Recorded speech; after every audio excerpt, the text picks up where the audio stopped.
Dan insya-Allah pada malam ini kita akan sambung dalam membahaskan hadis yang ke-34, iaitu adab berziarah pada hari raya, yang mana pada minggu lalu kita telah mengupas tentang adab-adab yang perlu dijaga sepanjang berziarah pada hari raya.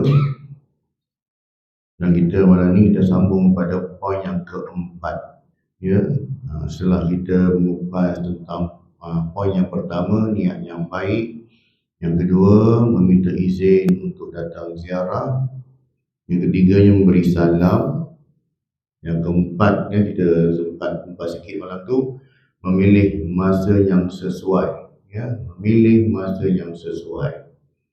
Sebaiknya pilihlah masa yang bersesuaian untuk melakukan aktiviti ziarah, iaitu tidak terlalu awal pagi seperti selepas solat subuh, dan tidak terlalu lewat malam kerana dibimbangi mengganggu waktu rehat mereka. Jadi pilih waktu yang sesuai lah. Kalau hari raya tu lepas sembahyang raya lah, kan? Kalau dia bukan hari raya pun, tengok waktu-waktu yang mana tetamu tu bersedia untuk menerima kita. Jadi dengan adanya teknologi hari ini, makanya kita bolehlah berhubung melalui WhatsApp ataupun sebagainya, maklumkan dulu. Cuma yang special case sikit bila mana ada kematian. Ada kematian ini tak adalah waktu yang dihadkan sangat. Cumanya kalau kita ni janganlah ziarah pukul 3-4 pagi pula. Tengok pada keadaan lah. Sebab kematian ni dia special case. Ada sebab orang yang meninggal ni tak tentu. Kadang meninggal pukul 10 malam. Jadi pagi esok dah nak berbumi kan. Jadi dia beza sikit lah. Adapun yang lain-lain tu dia adalah waktu-waktu yang dikhususkan. Sama ada pukul 10 pagi dan sebagainya lah. Ini yang keempatnya tu, tengok pada masa. Yang kelimanya, memakai pakaian bersesuaian. Pakaian memainkan peranan yang cukup penting dan turut mencerminkan kepribadian kita sebagai seorang Muslim ataupun bukan. Dia memberi satu gambaran pada kita. Kalau kita berpakaiannya itu contohnya pakaian agama lah, pakai jubah bagus dah, pakai jubah. Rupanya dia pakai jubah padri Kristian. Beza dengan jubah kita pakai ni. Ataupun rahib Yahudi punya jubah kan, lain macam. Tak sama. Sebab tu dalam hadis juga sebut, man tashabbaha biqaumin fahuwa minhum. Orang siapa yang menyerupai satu kaum itu, maka dia termasuk dalam golongan itu. Serupa tu baik dari segi tuduk pakaiannya, cara kehidupannya, jadinya berhati-hatilah kan. Kadang orang kita dia tak kisah pun dah kata faktor sebab apa, kejahilan tadi dia pun hantam sajalah. Pakaian agama ke tak agama pun kan. Jadinya tengok pakaian sesuai. Bagi tujuan ziarah menziarahi, pilihlah pakaian yang sopan, tidak mencolok mata dan sedap mata memandang. Hal ini supaya tuan rumah juga berasa senang dan selesa dengan kehadiran kita sebagai tetamu. Datang hari raya kita faham, kalau raya pertama tu memang semua pakai baju Melayu lah, ataupun jubah kan. Hari kedua tu baru casual sikit, pakai seluar ataupun t-shirt dan sebagainya lah. Jadi tengok, sebab kita pun itu pakaian budaya kita pun, adat kita macam tu je, kebiasaan kita lah. Tapi tiba-tiba kalau pergi ziarah, tiba-tiba pakai baju cowboy kan, jam lah. Ni cowboy mana datang dengan topi-topi sendiri lah. Macam cerita masa-masa manis tu kan. Adik nak pakai baju apa, nak beli baju cowboy kan. Cowboy dia pakai. Sesuaikanlah dengan budaya kita. Sebab kalau di negara Arab, kita biasa pakai kalau jubah tu, macam Imam Sudais dia pakai apa? Satu lagi lapisan. Jubah dia pakai. Satu lagi abaya, dia panggil abaya. Abaya tu jubah luar tu. yang panjang yang colour warna emas ada, warna coklat ada tak. Tadi kat sana tu orang pakai, biasa pakai juga benda tu, abaya tu.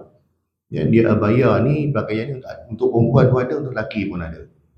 Kalau untuk lelaki tu macam Imam Sudais pakai Imam Masjidil Haram, dia ada pakai jubah, dia sarung lagi dengan jubah yang panjang tu, yang labur tu lah. Dia tengok pada kesesuaian lah, Kalau tempat kita ni yang berjenis banyak tek kambing, tek lembu, tek ayam, tak payah lah. Sebab dia menyeret benda tu kan. Dia ada cara dia nak pakai tu nak ni, walaupun dia labur. Jadinya pakailah pakaian bersesuaian. Yang keenamnya, kita pergi ziarah ni dah bagus. Tidak menceritakan hal keburukan orang lain. Tak kala bertemu sanak saudara, jiran, tetangga, rakan taulan maupun sesiapa sahaja kenalan kita, sudah pasti ada perkara yang dibualkan. Namun perlu diingatkan agar kita saling menjaga tutur kata agar tidak menyakiti hati sesiapa atau bercerita tentang keburukan orang lain seenaknya. Dah bulan Ramadan, elok-elok dia kumpul pahala banyak-banyak, puasa lapar dahaga, 10 malam terakhir dah buat solat tahajud lah, qiyamul di masjid. Mari 1 Syawal dia habis gugur pahala-pahala dia tu tak. Ngumpat orang, mengata orang, cerita keburukan orang, sebar fitnah pula 1 Syawal tu. Jadi habis hilang gugur pahala kita, rugilah kita ni. Jadilah kita orang yang fakir. Bulan Ramadan dah kaya mengumpul amal kebajikan, mari 1 Syawal habis kita hilangkan. Jadinya jangan. 1 Syawal ataupun ziarah lah. Kita bukan fokus 1 Syawal saja. Ziarah ini pertamanya ialah untuk menautkan silaturahim. Jadi saya dah sebut dah, bila kita ini nak cerita pasal hubungan silaturahim, persahabatan, kadang-kadang kita pun tahu kawan kita tu macam mana, kita pun tahu saudara mara kita macam mana, ideologi dia macam mana, kita pun tahu kan. Kalau sekapal tak apa, kalau jadi tak sekapal ni tak. Jadi carilah tajuk-tajuk yang harmoni, tajuk-tajuk yang tidak menyebabkan berlakunya perli memerli, sindir menyindir. Asalnya elok nak pergi ziarah, lalas balik mengumpat dengan rumah lah kereta tak. Malas lah aku mari rumah dia ni lagi. Padahal benda tu ziarah nak kuatkan, nak perkukuhkan silaturahim. Tapi akibat kita ataupun kita lah, kita salahkan diri kita sendiri lah. Tak pandai nak pilih tajuk apa yang dibuatkan, cari tajuk-tajuk panas saja nak buat angin nak. Makanya dah renggang pula, tak cakap pula. Jadi orang kata apa, biarlah. Kalau kita ni biarlah jadi orang yang mengalah pun tak apalah. Sebab kita datang niat kita baik. Sebab bila kita pergi ziarah itu, tujuannya tak lain. Sebab kita nak tautkan silaturahim. Sebab apa? Sebab kita berpegang kepada hadis Nabi SAW, la yadkhulul jannata al-qata'u.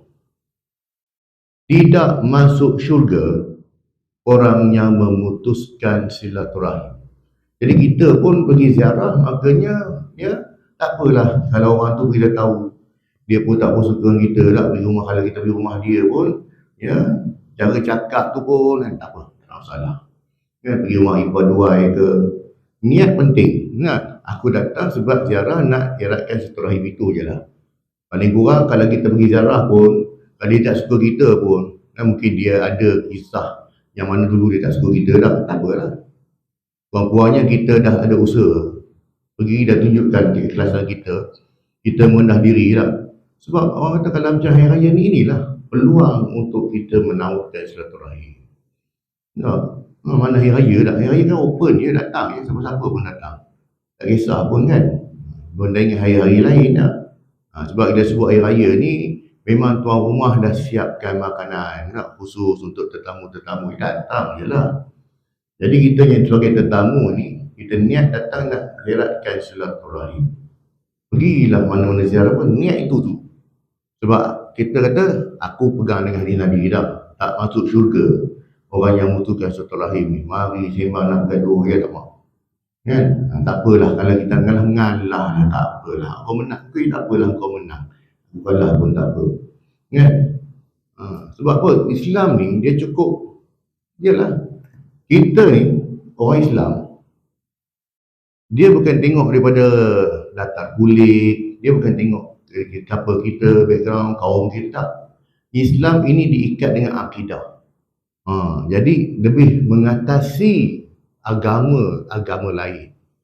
Kita tidak ada kasta, kita tidak ada golongan-golongan yang mana golongan-golongan ilmuwan atau golongan ni, maka golongan ni tinggi, kita ni yang bawah tak erti rendah darjatnya, tak. Islam tu ditop dengan akidah, man qala la ilaha illallah. Ikatan akidah tadilah yang menyebabkan hilang semua apa darjat engkau, latar belakang engkau, kaum engkau, siapa pun. Makanya dia saudara kita. Bilal bin Rabah dari Habsyah berkulit hitam, rambut keriting, bibinya tebal, tak handsome mana, tapi sebab dia ada kalimah la ilaha illallah, makanya dia saudara kita. Jadi itu kata hebatnya Islam ini lah. Sebab Islam ni memang dia agama yang untuk mengeratkan. Sebab tu Rasulullah dalam Quran pun memang menegah, kita ni bergaduh ataupun kita ni, dalam hadis juga sebut, barang siapa yang mana dia ini tidak bertegur sapa dengan saudaranya selama 3 hari, makanya tidak masuk syurga lah dia. Jadi siapa yang memulakan dulu, contoh kata orang ni bergaduh lah sebab tertentu, 3 hari lah, 3 hari mula-mula sama-sama masuk pintu tu dengar, tapi sebab gaduhnya pasal seorang masuk pintu sini, seorang masuk pintu sini tak. Jadi dalam 3 hari tersebut, siapakah yang memulakan dulu, menyapa dulu, maka dia selamat lah. Selamatlah dia, sebab dia dah memulakan dulu, jadinya kau selamat. Tapi orang yang tak terima, nanti kau jawab lah, tak ada masalah lah, nanti kau jawab kepada Allah Ta'ala lah. Jadi itu penting-pentingnya ikatan Islam. Jadi kesempatan inilah yang kita ambil waktu kita berziarah pada hari raya dan juga sebagainya inilah. Sebab niat untuk itu. Ini yang maksudnya tadi, yang kena tidak menceritakan keburukan hal orang lain. Yang ketujuh, tidak mengambil sesuatu tanpa izin. Berada di rumah yang dikunjungi, mungkin kita tidak terlepas daripada memerhatikan keadaan sekeliling yang ada. Sungguh pun begitu, perlu diingatkan juga agar kita menjaga pandangan mata untuk tidak memperhatikan setiap inci perabot mahupun perkakas yang terdapat di dalamnya. Bahkan dilarang sama sekali untuk mengambil sesuatu yang ada di rumah yang dikunjungi itu tanpa izin mempunyai rumah. Bagi mereka yang mempunyai anak kecil, perlu juga teliti dalam hal ini, kerana dikhawatiri akan terambil hak milik tuan rumah, seperti permainan maupun barangan lain. Ialah tu budak-budak lah tak, dia tengok barang mainan dia geram, dia tengok nak ambil, so tu ingat lagi, kita lah dulu kecil-kecil, kalau nak pergi rumah siapa-siapa pun, sebelum masuk rumah tu memang mak dah jegi mata dah, memang terbeliak mata. Kau masuk dalam pun jangan buat apa-apa, jangan nak pegang-pegang orang-orang, dah warning dulu dah warning dulu ni sebelum masuk rumah ni, dah warning dulu. Kita pun belum masuk lagi dah kena hukum dah kan, dah warning siap-siap. Jangan kita dengar apa gerun ke, kau ni jadi kalau macam ayah saya, dia tak cakap banyak, mata je, mata dengan bibir dia buat macam ni, aduh habis aku, dia ketap bibir dia, aduh ya dah habis aku tapi hari ni lain pula, biarlah budak-budak yang cakap tu pula mak budak tu, budak ayah yang tuan rumah menahan hati tu, barang aku tu dia senang dapat tu, barang rare tu dah, kadang-kadang dia ada koleksi dah. Kita ada orang lah, kalau rumah dia kat sini, koleksi dia letak botol-botol minyak wangi. Yang ni suka koleksi kereta kecil dulu dah, kita share, kita boleh suka kumpul lah, jadi dia buatlah koleksi macam-macam lah. Ada orang minat dia rumah cottage tu, rumah British yang kecil-kecil tu kan, mahal tu, sebiji tu pun dekat 20 pound. 20 pound kali dengan 6 kita lah, so tu kan. Jadi dia minat lah. Mari budak-budak ni kan. Alah ambil itu tak apa, budak-budak kan. Itu yang buat orang makan hati, jadi kita warning dah siap-siap. Dah, kembalikan balik zaman kita kecil-kecil dulu dah. Cukup jaga mak ayah, cukup risau ni kan. Barang mahal kan. Kena pula rumah korang tu jenis berkaca je. Barang kaca dalam tu dah. Risaunya. Tapi tu paling penting lah. Kena warning dah siap. Yang kita pula macam tu. Tapi kami dulu, masa belajar lain pula. Kita ni suka beli kitab. Kita beli kitab lah. Jadi kitab-kitab yang dibeli tu ialah kitab-kitab yang berjilid tau. Kadang-kadang kitab, ada kitab yang bertiga jilid. Fiqhul Manhaji. Fiqhul Manhaji dia ada 3 jilid. Tapi bila mari terjemah kat Malaysia banyak 3 jilid. Kadang-kadang Sahih Bukhari sampai 22 jilid tu. Sahih Muslim kan, kitab-kitab ni. Jadi kadang-kadang kitab ni, kita pun dah tahulah, kita niat mungkin dia terpinjam lah kot. Mungkin ke rumah dia punya kitab tak cukup, dia punya set tak cukup, dia mari rumah kita, dia ambil kita punya. Kan? Ada juga jenis orang panggil macam ni. Jadi kita punya set dah tak cukup. Kan? Patutnya Sahih Bukhari tengok, jilid yang ke-6 hilang kan, tak perasan. Kan? Jadi kita niat, okey, dia terpinjam lah. Kita pun tak nak lah, sebab dia pun benda kitab, benda ilmu kan. Ada koleksi, bukan koleksi, dia kita ambil tu kita masal dia, kita rujukan. Jadi kita rujukan ni memang pada kita penting lah. Sebab kalau tak cukup set tu memang, orang kata kalau orang perempuan ni ibarat pinggan dia piring pecah satu lah. Kan? Okey, tapi hati tak puas lah. Tapi tu piring, ini kita ilmu lah. Bila hilang satu jilid tu memang banyak lah maklumat dalam tu kita tak dapat. Jadi pergi rumah orang itulah. Anak-anak lah khususnya, kan? Anak-anak khususnya iaitu jaga adab, supaya jangan bersikap orang kata apa macam rumah sendiri. Dia ingat bila buat macam rumah sendiri tu boleh masuk semua tempat, kan? Jadi sebab budak-budak lah. Jadi itu sebenarnya adab, adab. Jadi kadang-kadang di situ kita akan nampak bagaimana cara mak ayah didik anak dia. Kalau anak dia masuk rumah orang, terlompat sini, masuk ni redah je bilik orang ke bilik tidur orang, dihantam sajalah tak. Makanya nampak dari situ kurangnya didikan mak ayah dia tu. Sebab tu dulu mak ayah cukup risau tu, saya kat tadi tak. Kalau nak pergi rumah orang, dalam kereta nak turun tu, kau dah macam warning keluar lah. Ayah dia diam, relax je. Kita buat panggil lebih sikit ke, alamak, dia ketak bibir je habis. Yang ke-8-nya, menjamah makanan yang dihidangkan dengan tertib. Apabila tuan rumah menghidangkan makanan, sebaiknya ambil makanan yang lebih dekat terlebih dahulu. Sebab dalam hadis tersebut, ambillah benda yang dekat dulu sebelum yang lain. Makan dengan penuh tertib, tidak gelojoh maupun tamak. Segi adabnya demikian. Kalau kita tak gemar pun makanan tersebut, ambil sikit je dulu. Segi adabnya lah. Supaya tangan kita tak terus melangkau tempat yang jauh. Segi adabnya. Adapun sekiranya terdapat makanan yang dihidangkan itu tidak memenuhi selera kita, usahlah ditunjukkan ketidaksudian kita untuk menjamah makanan tersebut. Dalam kedatangan orang, tuan rumah jamu itulah yang ada. Kita siap demand lagi. Minta maaf saya tak makan benda ni, ini tak kena dengan tekak saya.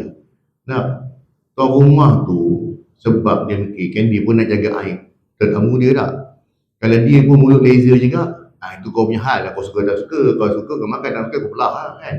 Tapi sebab nak menjaga, tak nak lah kita ni nak ni, makanya tak apalah, beralah tuan rumah tu. Jadi begitulah dah. Makanlah walaupun sedikit bagi menghormati perasaan dan menjaga hati tuan rumah yang bersusah payah menyediakan hidangan tersebut. Bila cerita tentang menjamah makanan ni, ingat satu kisah sahabat dan Rasulullah kan. Yang mana kita dengar cerita ni, yang mana ada seorang lelaki datang berhijrah datang ke Madinah, dan dia sampai waktu maghrib. Dia sampai waktu maghrib jumpa dengan Rasulullah. Dia sembahyang maghrib sekali, solat isyak sekali, Kemudian lepas tu Rasulullah tanya, mana kau nak ni? Aku pun tak tahu ke mana sebab aku baru sampai. Maka Rasulullah pun tanya pada sahabat, siapa yang sudi nak ambil dia sebagai tetamu? Ambil dia sebagai tetamu. Maka seorang sahabat nama dia Abu Talha. Dia kata, ya Rasulullah, aku boleh. Mari tetamu kat rumah aku. Sebab dia ada confident. Dia fikir di rumah dia ada makanan. Kan? Jadi dia kata, okey, boleh ikut. Sebab kita kena ingat ya, zaman sahabat Rasulullah tu susah. Ada makan 3 hari pun tak tentu lagi tak. Ini sahabat, zaman tu memang susah. Kita dah cerita dulu tentang kisah Abu Dujanah. Kan? Kisah Abu Dujanah dengan bapak Tamar, dia kan sebelah rumah dia kan. Susah makan. Jadinya yang Abu Talha ni dia kata sebab ada lagi makanan kat rumah dia. Dia pun confident, dia kata tak apa, mari rumah aku. Kan? InsyaAllah lah aku boleh jadikan dia tetamu. Jadi bila dia datang balik rumah, dia bagi tahu rumah kita, bagi kepada orang rumah dia, ni tetamu yang aku bawa ni ialah tetamu Rasulullah tau. Sebab Rasulullah yang tanya tadi siapa yang sanggup nak ambil dia sebagai tetamu. Ni tetamu Rasulullah. Kita kena layan dia baik-baik. Ya, apa saja mana makan ada orang kata kita keluarkan, bagi dia makan. Cik confident. Kan? Apa saja yang ada ke tak? Orang rumah dia kata apa? Bang, yang ada bang, sikit je bang untuk anak-anak kita je bang. Kita punya makan pun tak ada bang. Untuk makan malam ni bang, untuk anak-anak kita je bang. Untuk budak-budak ni, kita pun tak ada makan bang. Tak ada makanan. Alamak. Betul macam mana? Kan? Okeylah, macam ni dah kata. Kau tidurkanlah anak-anak dulu nak. Biar aku layan tetamu, sembang dulu. Sembang tajuk macam-macam pasal bola sepak ke, pasal apa tu. Pusing lah dunia, tak kisahlah tajuk apa pun.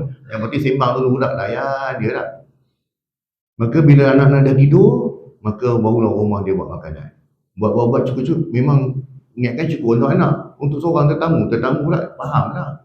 Daripada maghrib dari petang tak makan sampai ke isyak nak. Memang lapar sungguh. Dan buatlah portion makanan itu. Ya? Jadi semua untuk anak-anak bagi pasakkan untuk tetamu ni lah. Kan? Jadi bila Masya Nabi tengok, alamak, tak cukup ni. Aku dengan dia pun tak lepas ni. Artinya dia seorang je lepas ni. Betul macam mana? Nak macam ni tak apa. Kau buat kata lilin rumah kita ni rosak dan terpadam tak. Buat hidup kan tak, dia tak hidup, buat tak hidup, bagi gelap. Jangan cuma mengharapkan cahaya bulan, cahaya apa cukup. Dan sediakan 2 bekas macam pinggan. Satu untuk dia, satu untuk aku. Yang untuk dia kau isikan makanan, yang untuk aku tak payah kan, sebab makanan tak cukup. Jadi ni ya, sebab apa tau? Sebab Abu Talha ni dia teringat pada satu ayat dalam surah Ali Imran ayat 92, A'udzu syaitanir rajim, lan tanalu birahata ma tunfiqu ma tuhibbun wa ma tunfiqu min syai'in fa innallaha bihi alim. Tidak sempurna seorang itu kebajikan dia, pahalanya, hinggalah dia menginfakkan ma tunfiqu ma tuhibbu. Kan? Sehingga dia infakkan apa yang dia sayangi, dia kasihi. Maksudnya makanan tu memang tak cukup memang. Tapi dia sebab dia fikirkan tetamunya, sanggup dia bagi semua daripada tetamu dia makan. Ya. Dan ayat ini, yang kisah peristiwa ini dinukilkan dalam surah Al-Hasyr ayat yang ke-9. Tuan boleh buka tengok baca terjemahan dia. Allah Ta'ala nukilkan peristiwa ini dalam ayat Quran. Surah Al-Hasyr ayat 9. Ya. Iaitu orang yang melayan tetamu dia kan. Makanya bila mana dia layan tamu ini, dia pun tak makan. Cuma dia berpura-pura makan. Bila tetamu dia kunyah pun bawa kunyah. Bawa bunyi lah. Sedap kan. Kan. Benda panas pula tu sedap lah kan. Roti-roti lah. Kan? Jadi bila esok tu dia pergi solat bayang subuh macam biasa ni. Maka dia solat dia berlakon macam tak ada apa-apa lah. Tak ada macam dia ni. Padahal dia lapar sangat ketika itu. Hingga Allah Ta'ala nukilkan peristiwa ini dalam Al-Quran. Kan? Jadi itulah kata sahabat kan. Bila kena dalam bab tu dia sanggup tak apa, dia tak makan pun tak apa. Dia pegang dengan ayat yang ke-92 surah Ali Imran tadi tu. Dan tanam birahatta. Yang ke-9-nya ialah menjaga tingkah laku. Ya, adab lain apabila berada di rumah orang adalah menjaga tata tertib dan tingkah laku kita selaku tetamu. Selain menjaga diri sendiri, perlu diperhatikan juga tingkah laku anak kecil yang dibawa bersama supaya tidak berlaku perkara yang tidak diingini kelak, seperti berlari-lari sekeliling rumah sehingga memecahkan atau merosakkan barangan milik tuan rumah. Ya. Yang ke-10-nya, bila kita bertamu, tidak mengambil masa yang lama ketika berziarah. Ziarah menziarahi sememangnya amalan yang mulia dan perlu diterapkan daripada satu generasi ke satu generasi walaupun ia sudah berzaman. Namun perlu dititik beratkan juga agar kita sebagai tetamu tidak berlama-lama di rumah yang dikunjungi, ya, bagi memberi ruang kepada tuan rumah dan menghormati privasi mereka untuk melakukan aktivitinya yang lain. Pergi rumah tamu daripada pukul 11 tadi sampai pukul 6 petang tak balik lagi. Duduk situ sebab sedap makanan dia. Tu kan. Ya. Jadinya faham-fahamlah. Kalau tetamu tu memang kerabat kita, saudara mara kita pun tak ada masalah lah pun. Kan? Tapi kita kadang-kadang, ya, benda ni berlaku ke? Kadang-kadang bila kita pergi rumah seorang lah, somebody, bukan selebriti, orang kata rumah-rumah pemimpin ke rumah siapa, tiba-tiba pagi petang muka dia je lah. Tapi orang kata, tadi bukan kau ni, bukan kau lagi. Kan? Sampai caterer pun dah kenal lah. Kan? Jadinya tidaklah berlama-lamaan. Kan? Cukuplah sekadar kita pergi, macam kita pergi rumah benda kahwin dan sebagainya tak? Pergi makan lebih kurang, dia bangun, jumpa tuan rumah, tu je. Yang ke-11, tidak pulang sehingga diizinkan oleh tuan rumah. Ya. Apabila bertandang ke rumah seseorang, tidak seharusnya kita pulang tanpa meminta izin kepada tuan rumah. Dalam hadis yang diriwayatkan oleh Abdullah bin Umar radhiyallahu anhuma, Nabi SAW bersabda, "Idza zara ahadukum akhahu fajalasa 'indahu fala yaqumanna hatta yasta'zinahu." Inilah disebut, ya. Apabila salah seorang daripada kamu mengunjungi saudaranya lalu dia duduk bersamanya, maka janganlah dia bangkit sehingga saudaranya itu mengizinkannya. Maksud bangkit itu dia beredar dari situ. Jadi riwayat Ad-Dailami hadis yang ke-182, hadis ini bersabda hadis sahih. Kita pergi berziarah rumah orang, ya, ini bukan kerja baik, kalau pun kahwin pun sama juga. Sebelum kita balik kita jumpa tuan rumah kan. Ini tengah-tengah ziarah hari raya, dia dah hilang macam tu je tak. Mana pergi? Kan? Tuan rumah baru pergi dapur nak mencuci air. Kalau lama dah hilang kan. Maka bagi tahulah, ya, bagi tahu pada kita nak minta izin balik dan sebagainya. Jangan kita biarkan tuan rumah pun dia cakap mana pergi, dia ni hilang kan. Dan ingat, ya, bila kita masuk ke rumah orang, dua benda kita kena buat kan. Pekakkan telinga dan butakan mata. Itu dia punya adab dia. Pekakkan telinga, apa benda kita dengar benda yang tak baik, jangan ni lah kan, buat tak tahu je lah, jangan dicerita ke orang. Butakan mata, apa sahaja kekurangan yang kita tengok dalam rumah tersebut, jangan kita bawa keluar dari rumah tersebut, pergi heboh ke orang. Itu aib tuan rumah, makanya jaga. Ya. Selalu kena ingat yang tu. Butakan mata dan pekakkan telinga. Kadang-kadang kita ni dia dengar tuan rumah gaduh dengan rumah. Awak lah ni tak. Kita pun pasang telinga dengar lah. Balik cerita ke orang ni tak baik punya orang. Ya. Itu semua aib. Aib dalam rumah tu jangan bawa keluar. Kadang-kadang pergi rumah orang, pergi ziarah apa semua tak. Tengok kain baju bertimbun tak kasih. Allah membukit lah. Kan, balik cerita ke orang. Dia kat luar bukan main lagi jaga penampilan tau. Budak sana budak sini bergincu lah apa semua. Rumah dia aku pergi, ya Allah. Ya. Kan? Ini orang macam ni yang tak layak jadi tetamu. Kan? Orang yang tak reti nak butakan mata dan pekakkan telinga, maka tak payah. Jangan dia ajak tetamu pun. Kan? Sebab datang dia nak cari kelemahan tuan rumah, nak tengok aib tuan rumah. Balik cerita ke orang. Yang ke-12-nya, berterima kasih kepada tuan rumah. Lain sekali, seharusnya kita mengucapkan rasa syukur dan ucapan terima kasih kepada tuan rumah atas layanan dan hidangan jamuan yang disediakan. Ucapkan terima kasih di atas kesediaan mereka meluangkan masa untuk menerima kita sebagai tetamu. Ya, itu adab dia. Dan ingat, tetamu bila dia masuk ke rumah tuan rumah, ya, maka dia bawa rahmat. Bila dia keluar dari rumah tuan rumah, maka dia bawa semua, ya, perkara-perkara negatif, aura-aura negatif rumah tu dia bawa keluar. Kan? Sebab tu Nabi Ibrahim AS antara orang yang suka menerima tetamu. Itulah kita bawa ke dalam budaya bangsa Arab. Orang Arab zaman jahiliah sekalipun, walaupun yang datang tu musuh dia, dia layan baik. Walaupun yang datang tu musuh dia, sebab tu adab kan, dan adat. Maksudnya ni Nabi Ibrahim punya amalan lah. Kan, Nabi Ibrahim suka terima tetamu. Dan dalam budaya jahiliah yang positif, yang baik pun bawa masuk dalam Islam. Kan? Sebab tu dalam budaya jahiliah, dia punya prinsipnya ke, bila yang datang tu tetamu, walaupun musuh dia, walaupun orang dia tidak suka kan, dia tetap layan. Kan? Dia tanya, apa kau nak, apa nak, okey, dah selesai belah. Kan? Itu adab dia nak. Pengajaran hadis di atas mengajak kita supaya berfikir tentang hikmah dan kelebihan yang sangat bermakna pada amalan ziarah.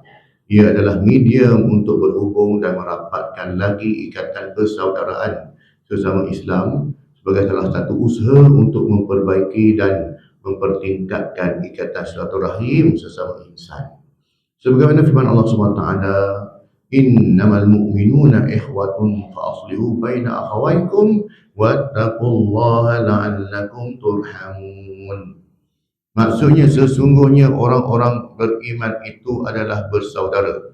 Ni yang dia punya dalil yang kuat ni.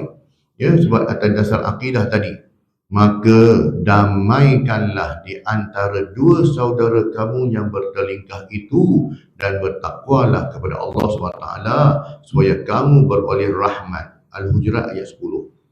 Bila mana ada dua orang saudara itu bergaduh, hendaklah ada orang yang ketiga yang mendamaikannya. Kan? Cari jalan untuk mendamaikannya. Ya, sebab dah sebut tadi, dalam hadis Abu Daud sebut 3 hari kalau seorang mukmin itu tidak bertegur sapa, makanya tidaklah dapat nak cium bau syurga pun. Sesungguhnya amalan ziarah bukan sahaja mampu merapatkan hati antara manusia, malah ia adalah jalan untuk mendapat kasih sayang dan rahmat daripada Allah SWT. Ziarah boleh diartikan sebagai lawatan atau kunjungan, dan ziarah ini boleh jadi sebagai adat semata. Tetapi jika dilakukan dengan etika, bertertib dan adab yang betul, ia termasuk dalam perkara ibadah. Ziarah adalah ibadah sunat dan sangat digalakkan bagi mengeratkan silaturahim, dan Allah SWT juga menjanjikan sebaik-baik ganjaran, iaitu syurga kepada orang yang berziarah. Sebagaimana yang telah termaktub dalam hadis yang diriwayatkan oleh Abu Hurairah radhiyallahu anhu, Rasulullah SAW bersabda, "Man 'ada maridan aw zara akhan lahu fillahi nadahu munadin an tibta wa taba mamshaka wa tabawwa'ta minal jannati manzilan." Maksudnya, sesiapa yang melawat orang yang sakit atau menziarahi saudaranya kerana Allah SWT, maka nanti akan diseru dengan kata-kata, engkau akan memperoleh kebaikan, perjalananmu akan dipermudahkan, dan akan disediakan tempat untuk kamu di syurga. Hadis riwayat Tirmizi, hadis yang ke-2008. Hadis ini berstatus hadis gharib. Dalam memenuhi tuntutan menziarahi, peliharalah adab supaya pelaksanaan tuntutan itu sejajar dengan syariat.